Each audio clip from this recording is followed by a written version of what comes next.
Workers in the Thai hospital products factory step up production of surgical masks to meet a rapid rise in demand. The factory, just north of Bangkok, usually produces 10 million masks a month, but rush orders from the US, Europe and here in Thailand now has them working around the clock.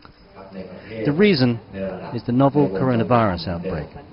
At its daily briefing, Thailand's emergency medical response team outlines new measures in fighting the virus, and now 492 being held under observation.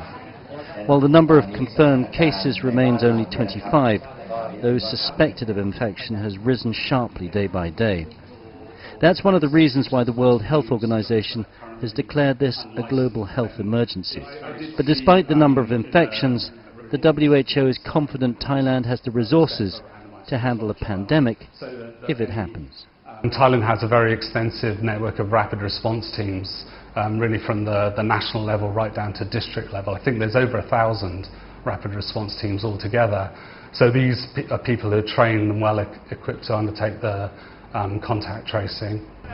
Although quite slow to react to the threat of the coronavirus, Thailand is now mobilizing to stop its spread. After the first confirmed human-to-human transmission of a passenger to a local taxi driver, public vehicles are now being disinfected to try and prevent further infections. The head of the emergency response team acknowledges that Thailand has learned from past mistakes. The legacy of suffering through bird flu, MERS and H1N1 is a system of protocols designed to limit the threat.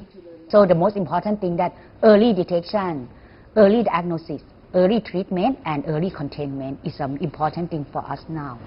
But a long and sustained epidemic will put huge pressure on Thailand's medical facilities, which remain relatively basic. And even if an epidemic is contained, a pandemic will just compound the problems. For the moment, Thailand is confident that it has the infrastructure to deal with a major regional pandemic if it breaks out. But it's surrounded by countries with far weaker health systems, and it's clear at this stage that coronavirus won't be stopped by border checks and controls.